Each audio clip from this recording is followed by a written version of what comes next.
మహోన్నతుడైన దేవుని ఘన నామానికి స్తోత్రములు స్తుతులు కలిగిన గాక.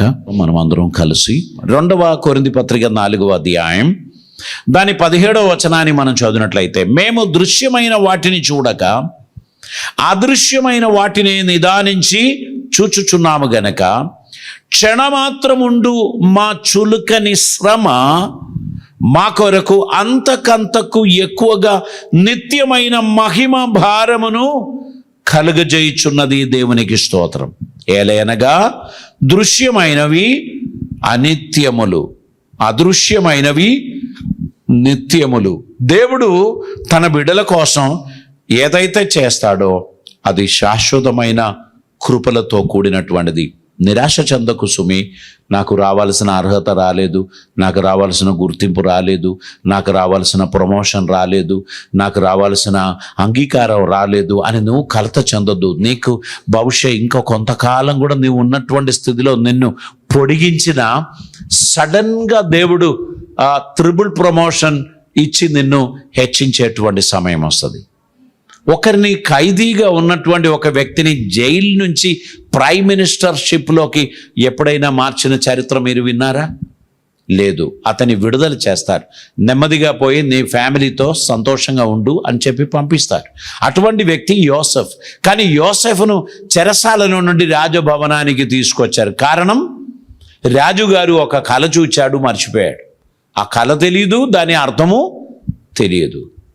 అప్పుడు పానపాత్ర వాహకునికి గుర్తొచ్చింది, నా కళ చెప్పిన వాడు ఒకడు జైల్లో ఉన్నాడు. అయ్యో, నేను ఎప్పుడో ఆయనను గురించి రాజుగారికి చెప్పవలసిందే. ఆయన కళ చూచిన సమయంలో చెప్పి ఉంటే యోసెఫ్కు విడుదల కలిగేది. ఊరు దాకా పోవడానికి ఉన్న బండి కిరాయి కూడా ఇచ్చేది. కానీ వీడు మర్చిపోవడం చాలా మేలైంది. ఇప్పుడు రాజుగారి కళ చూసి మర్చిపోయాడు. అది మామూలు ముచ్చట కాదు, అది పెద్ద విషయం. ఆ దేశంలో ఉన్న గారడి విద్య గల వారందరూ వచ్చి చూచి వాళ్ళు చెప్తున్నారు, ఇది చాలా ఘోరమైన కార్యం మీరు చెప్తున్నారు. ఎవరైనా ఇలా చెప్తారా? నేను కళ చూశాను, అర్థం చెప్పండి అని చెప్తా, కానీ నేను చూసిన కళ చెప్పమని ఎవరు చెప్తారు? ఎవరు చెప్పరు? దేవుడు తప్ప ఎవరు చెప్పరు. అప్పుడు కోసి పడేస్తా నేను అన్నాడు రాజుగారు. అప్పుడు వీడు చెప్పాడు, లేదయ్యా, నా కళ వివరించిన ఒకడు చెరసాలలో ఉన్నాడు, యోసెఫ్. అతడు బహుశా నీ కళ కూడా వివరిస్తాడు కావచ్చు. యోసెఫ్ను తీసుకొచ్చాడు. యోసెఫ్ ఒక ఖైదీ వేషం వేసుకొని కదా వచ్చి రాజసన్నిధిలో నిలబడినప్పుడు రాజు, నేను ఒక కళ చూశానయ్యా, మర్చిపోయాను. మరి నీకు ఆ కళను దాని భావము చెప్పడం వీలవుతుందా అంటే, నాకు వీలు కాదు కానీ నా దేవునికి వీలవుతుంది. ఆ రాజా, నీవు చూచిన కళను నీ అర్థం దాని భావము దేవుడు చెప్పగలడు. ఆయన సమృద్ధి కలిగిన 7 ఆవులను సముద్రం నుంచి బయటికి వచ్చేది చూశాడు. దాని వెనకాల అదే సముద్రం నుంచి బక్క చిక్కిన 7 ఆవులు వచ్చినాయి. ఈ బలిసిన ఆవులను ఈ బక్కని ఆవులు మృంగేసినట్టు ఒక కళ నాకు కనిపించిందయ్యా.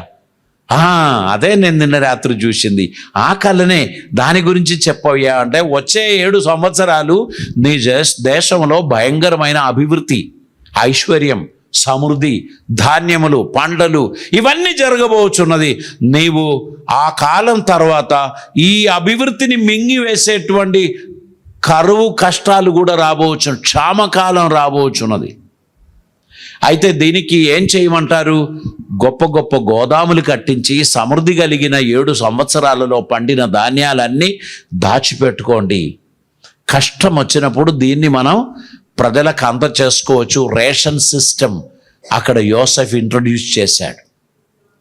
గవర్నమెంట్ ఇప్పుడు రేషన్ ఇస్తున్నారు కదా, బియ్యము, షుగరు లాంటిది. అట్లాంటి సిస్టమ్ ఆనాడు ఐగుప్తు దేశంలో యోసెఫ్ సలహా ఇస్తే, నీ వంటి జ్ఞాని అయిన వాడు ఒక్కడు కూడా ఈ దేశంలో లేడు. పేరుకు మాత్రం నేను ఫరోని, నీవు ఈ రోజు నుంచి మంత్రిగా, ప్రధానమంత్రిగా ఉండాల్సిందే. నీకు ఇదిగో నా ఉంగరం అని చెప్పి ఆ ఉంగరం తొడిగించాడు. ఇక యోసెఫ్ చెప్పకుండా, యోసెఫ్కు తెలియకుండా ఈ దేశంలో ఒక్కడు కూడా చిన్న వేలు కూడా కదిలించకూడదని రాజు ఆజ్ఞ జారీ చేశాడు. వెంటనే జోసెఫ్ను స్నానం చేయడానికి తీసుకొని పోయి మంచి సన్నని నారా బట్టలు ధరింపచేసి రాజుగారి పక్కన ఉన్న సింహాసనంలో కూర్చోబెట్టి ఒక కిరీటం కూడా పెట్టాడు. యోసెఫ్ కలలో కూడా ఊహించని కార్యం దేవుడు చేశాడు. ప్రియులారా, నీ జీవితంలో నువ్వు అనుకుంటావు, నేను ఒక బానిసుని, నేను ఒక పనికిమాలినోని, నాకేం వీలు కాదు, నాకేం ఆస్తి లేదు, నాకేమీ లేదు, నేను పేదవాణ్ణి అని నువ్వు అనుకుంటే నీ కొరకు దేవుడు ఏర్పాటు చేస్తున్న అద్భుతకరమైన మార్గములు క్షణములో దేవుడు నీకు ఇవ్వగలడు. అది కుళ్ళు కుయుక్తి చేత నువ్వు సంపాదించినదై ఉండకూడదు. దేవుడిచ్చిన ఆశీర్వాదములు నీకు నిలిచి ఉండడానికి యథార్థత కలిగిన వాడిగా, పరిశుద్ధత కలిగిన వాడిగా, నమ్మకత్వం కలిగిన వాడిగా దేవుని సన్నిధిలో నీవు ఉండాల్సినటువంటి అవసరత ఉంది. దేవునికి స్తోత్రం. దేవుడు అతనికి సమస్త ఆశీర్వాదములను అనుగ్రహించాడు. దేవునికి స్తోత్రం. అతడు దీవింపబడడానికి దేవుడు కార్యం చేశాడు. మీ జీవితంలో దేవుడు అద్భుతమైన కార్యాలు చేస్తాడు. ఇక్కడ మనం ఏమని చదువుతున్నాం? కాబట్టి ఈ కొద్ది కాలం కొరకున్న ఈ కష్టాలు పర్వాలేదు, ఇవన్నీ త్వరగా మాయమైపోతుంది. దృశ్యమైన వాటిని చూడక అదృశ్యమైన వాటినే నిదానించి చూచుచున్నాము గనక క్షణమాత్రముండు మా చులుకని శ్రమ మా కొరకు అంతకంతకు ఎక్కువగా నిత్యమైన మహిమ భారమును కలుగజేయుచున్నది. దేవునికి స్తోత్రం. కనుక దీనికి ఇప్పుడు ప్రస్తుతం కలుగుచున్న కష్టాలు, నిందలు, అపహాసములు ఇవన్నీ నిర్లక్ష్యం చేసుకోండి. దాన్ని పెద్దగా పట్టించుకోకు. రానున్న రోజుల్లో దేవుడు చేయబోచున్న అద్భుత కార్యములను దృష్టి ఉంచి దేవుని మహిమపరచుచున్న తన బిడ్డలకు దేవుడు సమస్త ఐశ్వర్యాన్ని, ఆశీర్వాదములను దేవుడు కలుగజేస్తాడు. దేవునికి స్తోత్రం. మనము 1 పేతురు గ్రంథంలోనికి మనం త్వరగా వద్దామండి. 1 పేతురు గ్రంథం దాని యొక్క 4వ అధ్యాయం 12వ వచనాన్ని మనం చదువుదామండి. ప్రియులారా, మిమ్మును శోధించుటకు మీకు కలుగుచున్న అగ్ని వంటి శ్రమలను గూర్చి మీకేదో ఒక వింత సంభవించున్నట్లు ఆశ్చర్యపోకుడి. క్రీస్తు మహిమ బయలుపరచబడినప్పుడు మీరు మహా ఆనందముతో సంతోషించు నిమిత్తము క్రీస్తు శ్రమలలో మీరు పాలివారై ఉన్నంతగా సంతోషించుడి. దేవునికి స్తోత్రం. యేసుక్రీస్తుని శ్రమలో పాలివారై ఉండటం విడిచిపెట్టకూడని భాగ్యమని ఎంచుకోవాలి. ఎందుకంటే దీని వెనకాల దేవుడు అద్భుతమైన ఆశీర్వాదమును, ఆనందమును దేవుడు కలుగచేస్తాడు. జీవితంలో కష్టము, బాధలు, ఇబ్బందులు వచ్చినప్పుడు దీని అవతల దేవుడు అద్భుతమైన కార్యం చేయబోచున్నాడు అని గుర్తించుకొని దేవునికి కృతజ్ఞత కలిగిన వారిగా మనం నడవడానికి మనం ప్రయత్నం చేయాలి. ఏ కష్టం వచ్చినా దాని వెనకాల దేవుడు అనుగ్రహించుచున్న ఒక కృప ఉన్నది అని మనం గ్రహించి ఆయన సన్నిధిలో ఆసక్తిగా మనం ముందుకు నడవాలని దేవుడు మన గురించి కోరుచున్నారు. ప్రకటన గ్రంథం 7వ అధ్యాయం దాని యొక్క 13వ వచనాన్ని ఈ సమయంలో మనం చదువుదామండి. ఇక్కడ మనం ఇలా చదువుచున్నాము. పెద్దలలో ఒకడు తెల్లని వస్త్రములు ధరించుకొని ఉన్న వీరెవరు, ఎక్కడి నుండి వచ్చిరని నన్ను అడిగాను. అందుకు నేను, అయ్యా నీకే తెలియను అనగా అతడు ఈలాగు నాతో చెప్పెను, వీరు మహాశ్రమల నుండి వచ్చిన వారు గొర్రెపిల్ల రక్తములో తమ వస్త్రములను ఉతుకుకొని వాటిని తెలుపు చేసుకొనిరి. అందువలన వారు దేవుని సింహాసనం ఎదుట ఉండి రాత్రింపగలు ఆయన ఆలయములో ఆయనను సేవించుచున్నారు. దేవునికి స్తోత్రం. దేవుని ఆలయంలో రాత్రింపగలు సేవించడానికి ఉన్న ఒక ధన్యత దేవుడు ఎవరికి ఇచ్చారు తెలుసా? మహాశ్రమలు అనుభవించిన వారికి, నిందలు అనుభవించిన వారికి, కష్టాలు అనుభవించిన వారికి, దేవుని ఆలయంలో ఆయన సన్నిధిని అనుభవించుకుంటూ ఆయనను సేవించడానికి ఒక ధన్యత ఇప్పుడు మనకు దొరికితే శ్రమలు అనుభవించినందుకు వచ్చేది కాదు. ఇది మనం మహానందముతో మనం చేస్తూ ఉన్నటువంటి సమయంలో గుర్తుపెట్టుకోవాలి. అలనాడు మహాశ్రమలు అనుభవించినటువంటి పెద్దలు దేవుని సన్నిధిలో ఈ కార్యం చేస్తారు, ఈ సేవ చేస్తారు, దేవుని ఆరాధిస్తారు. మనకు దొరికిన ధన్యత ఎంత శ్రేష్టమైనటువంటిది. దేవుని మహిమపరచడానికి పిలువబడిన మిత్రులారా, ఆయనను సంతోషపెట్టే విషయంలో ఏమాత్రం మీరు వెనుకకు పోవద్దు. ఆయన మిమ్మల్ని గూర్చి ఉద్దేశించిన ఉద్దేశములన్నీ కూడా మీ జీవితంలో నెరవేరడానికి తగినట్లు మీ జీవితాన్ని ప్రభు సన్నిధిలో సమర్పించాల్సినటువంటి అవసరత ఉంది. ఆయన అద్భుతమైన కార్యములు మీ జీవితంలో జరిగించువాడు అని గ్రహించిన కొలది దేవునికి స్తోత్రం చెల్లించడానికి మీరు బద్దులై ఉన్నారు. 2 కొరింథీ పత్రిక 12వ అధ్యాయం దాని 9వ వచనం మనం చదువుచుండు. అందుకు నా కృప నీకు చాలును, బలహీనత యందు నా శక్తి పరిపూర్ణమగుచున్నది అని ఆయన నాతో చెప్పాను. కాగా క్రీస్తు శక్తి నా మీద నిలిచి ఉండు నిమిత్తం విశేషముగా నా బలహీనత ఎంతే బహు సంతోషముగా అతిశయపడుదును. దేవునికి స్తోత్రం. పౌలు గారి జీవితంలో బలహీనత వచ్చింది. ఆ బలహీనతను గురించి వేద పండితుల దగ్గర చాలా అభిప్రాయాలు ఉన్నాయి. కొందరు అంటున్నారు ఆయనకు చూపు లేదు, కొందరు అంటున్నారు ఆయన వెనక భాగంలో ఒక పుండు, ఒక నొప్పి ఉండే, ఆయన కూర్చోవడానికి ఇబ్బందిగా ఉండే అని చెప్తున్నారు. ఇది ఏది అయినా సరే ఒక బలహీనత, అది ఒక ముళ్ళు. ఆ ముళ్ళు తొలగిపోవడానికి ఆయన అనేక సార్లు ప్రార్థన చేశాడు. అప్పుడు దేవుడు అతనికి చెప్పిన మాట ఏంటంటే, నా కృప నీకు చాలును, my grace is sufficient for the. నీవు నా కృపపై ఆశ్రయించు. నీ జీవితంలో ఎన్ని కష్టాలు వచ్చినా సరే, ఎన్ని ఇబ్బందులు వచ్చినా సరే, నిన్ను విడిపించడానికి, నిన్ను నడిపించడానికి నేను నీకు తోడుగా ఉన్నాను అనే విషయం నువ్వు గుర్తుపెట్టుకో. నేను నీ జీవితంలో అద్భుతం చేయబోచున్నాను అనే విషయాన్ని నువ్వు గుర్తుపెట్టుకో.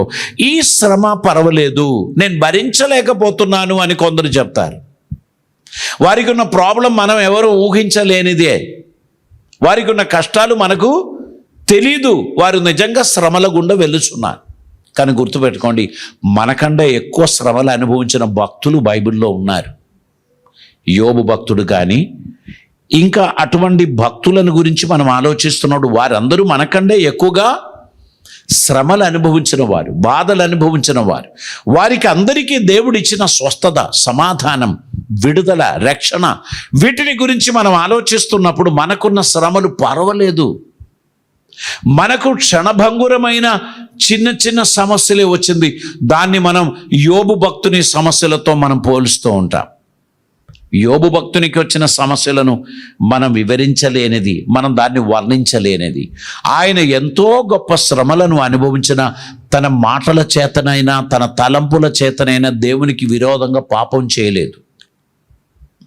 మనకి ఏదైనా ఒక చిన్న సమస్య వస్తే వెంటనే మనం దేవుణ్ణి దూషించి, దేవుణ్ణి అసహ్యపరిచి, దేవునికి విరోధంగా మాట్లాడేటువంటి ఒక నైజం మనలో ఉంది.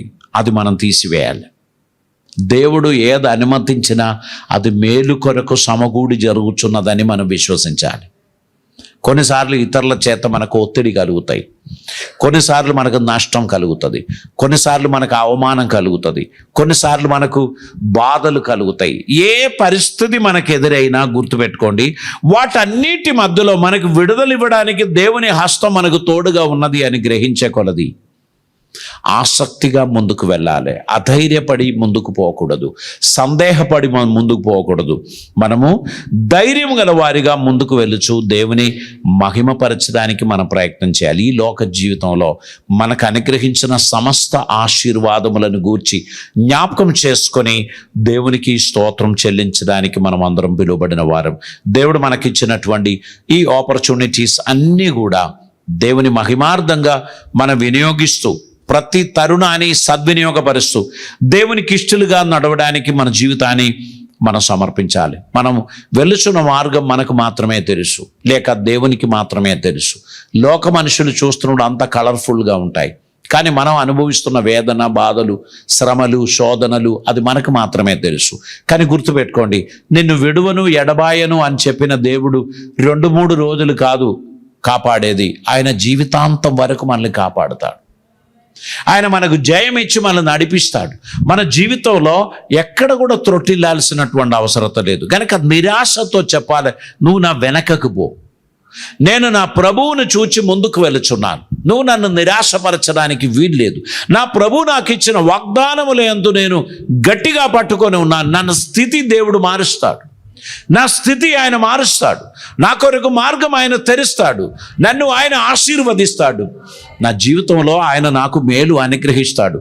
మనకు కలవరం పుట్టిస్తున్న సైతానుతో చెప్పాలి, నువ్వు నా వెనకకు పో, నేను ముందుకు వెళ్ళుచున్నాను, నా ముందు ఉన్నవాడు గొప్పవాడు, ఆయన నన్ను రమ్మంటున్నాడు గనుక నేను ఆయన కార్యం తుదముట్టించినగానే నేను వెళ్తాను.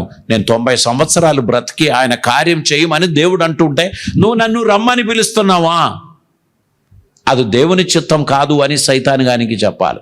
నువ్వు నాతోని ముచ్చట్లు పెట్టడం నాకు ఇష్టం లేదు. కొంతమందికి చెవులో చెప్తారు, కొందరికి గుండెలో మాట్లాడతారు, కొందరికి దడ పుట్టిస్తాడు, కొందరికి భయం కలుగజేస్తాడు. ఇవన్నీ సాతానుగాడు చేస్తూ ఉంటాడు. కానీ నీకును నాకును ఒక నిరీక్షణ ఉన్నది. ఏంటి తెలుసా? దేవుడు చెప్పాడు, యుగ సమాప్తి వరకు సదాకాలం నేను నీతో కూడా ఉంటాను. దేవుడు లేని ఒక గంట చెప్పండి, అది ఎప్పుడు? నేను చెప్తా, నువ్వు పాపం చేస్తున్న సమయమే, నువ్వు దేవుణ్ణి విడిచిపెట్టిపోయిన సమయమే.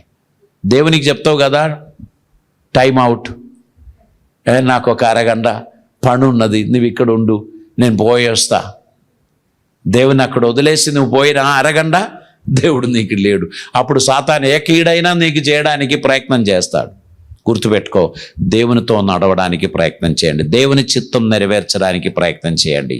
నీతిమంతునికి అబద్ధం ఆడొద్దు, నీతిమంతునితో మోసం చేయొద్దు. నువ్వు ఏది చేసినా ట్రాన్స్పరెంట్గా ఉండాలి. నువ్వు ఏ కార్యం చెప్పినా అది దేవునికి ప్రీతికరంగా ఉండాలి. దేవుడు ఉద్దేశించిన కార్యాలు అక్షరాలా చేయడానికి నువ్వు ముందుకు వస్తాయి. నాకున్న ఈ శ్రమలు పర్వాలేదు. పౌలు చెప్తున్నాడు, నేను ఆయన శ్రమలయందే నేను ఆనందిస్తాను, ఆ శ్రమలను గూర్చే నేను సంతోషిస్తాను. ఎందుకంటే క్రీస్తు శ్రమలలో నేను కూడా పాలివాడనయ్యాను అనేటువంటి ఒక సంతోషం. యేసుక్రీస్తు తృణీకరింపబడ్డాడు. నీవు తృణీకరింపబడితే అది గొప్ప విషయం కాదు. యేసు ప్రభు కొరడాల దెబ్బలు తిన్నాడు. నిన్ను ఎవరైనా కొడితే అది గొప్ప విషయం కాదు. యేసు ప్రభు ఎన్నో దూషణలు పొందాడు. నిన్ను ఎవరైనా దూషిస్తే అది పెద్ద విషయం ఏం కాదు. దేవుడు అనుభవించిన సమస్త కష్టాలు మనకంటే పెద్దది, మనం అనుభవించిన దానికంటే పెద్దది. కాబట్టి మనకున్న శ్రమలు పర్వాలేదు, ఇది నిస్సారమైనది, నేను దీన్ని పట్టించుకోను అని అనుకొని ముందుకు నడవాలి. నీ కొరకు దేవుడు మార్గం సరళం చేస్తున్నాడు కనుక నీ సమస్త భారము నిన్ను సులువుగా చిక్కులు పెట్టు పాపమును విడిచిపెట్టు. దేవుడు మీ ముందు ఉంచిన ఈ పరుగు పంతయంలో ఆసక్తితో పరిగెత్తడానికి జీవితాన్ని సమర్పిద్దాం. ప్రియులారా, ఆ 3వ అధ్యాయం 9వ వచనంలోనికి మరలా మనం తిరిగి వద్దాం. 2వ పేతురు గ్రంథం 3వ అధ్యాయం 9వ వచనం. కొందరు ఆలస్యమని ఎంచుకొనున్నట్లు ప్రభు తన వాగ్దానమును గూర్చి ఆలస్యం చేయువాడు కాడు గాని ఎవడును నశింపవలనని ఇచ్చయింపక అందరూ మారు మనసు పొందవలనని కోరుచు మీ ఎడల దీర్ఘశాంతము గలవాడై ఉన్నాడు. దేవునికి స్తోత్రం. దేవుడు మన ఎడల దీర్ఘశాంతం చూపించకపోతే యేసయ్య రాకడ 10 సంవత్సరాల కింద జరిగేది. మనలో చాలామంది విడవబడేవారు. ఈరోజు మనకి రక్షణ కలిగింది. ప్రభు రాకడ ఆలస్యమైనది మేలైందా కీడైందా? మేలే అయింది. ఎందుకని? మనం కూడా ఎత్తబడే గుంపులో ఉండడానికి దేవుడు సహాయం చేశాడు. మన అజ్ఞాన కాలంలో మన పాపంలో జీవించినప్పుడు ఒకవేళ ప్రభు వచ్చి తన సంఘాన్ని చేర్చుకుంటే మనం అందరం విడువబడిన వారం అయిపోయేవాళ్ళం.